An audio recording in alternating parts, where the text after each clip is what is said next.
রাজধানীর উত্তরখান এলাকায় ঢাকা উত্তর সিটি কর্পোরেশনের কর্মচারীদের উপর হামলা চালিয়েছে একটি গার্মেন্টসের মালিক ও শ্রমিকরা।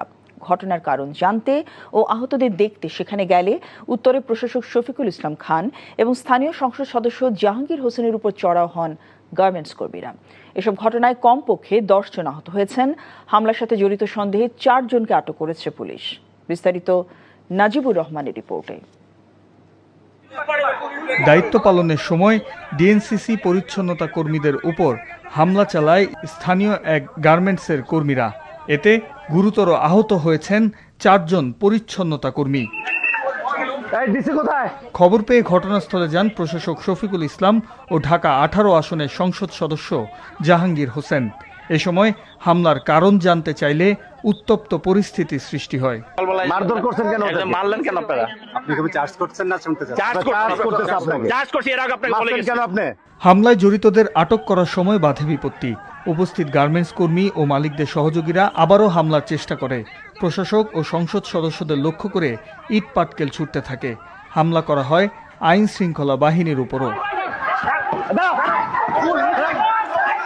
অ্যারেস্ট করার পর ওরা ফ্যাক্টরি থেকে আমাদের অতর্কিত হামলা করতেছে। এই যে আমাকে এখানেও দেখেন বাড়ি দিয়েছে, মারছে, উষ্টাইছে, লাইটাইছে, আরেকটা পারবিন 2টা বুকো লাত্তি মারছে।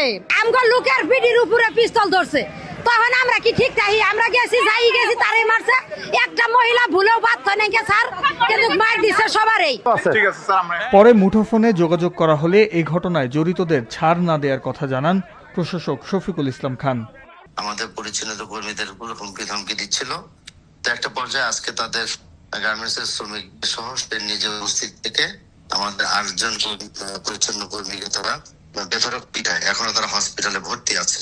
অলরেডি আমাদের মামলা প্রক্রিয়াধীন, অলরেডি থানায় গিয়েছে। যারা আমাদের পরিচ্ছন্ন কর্মীরা এখানে কাজ করেন, আঞ্চলিক নির্বাহী কর্মকর্তা আছেন এবং এসিডব্লিউ যারা আছেন তারা সবাই সেখানে আছেন। তারা আইনগত ব্যবস্থা গ্রহণের জন্য অলরেডি আমরা নির্দেশ দিয়েছি।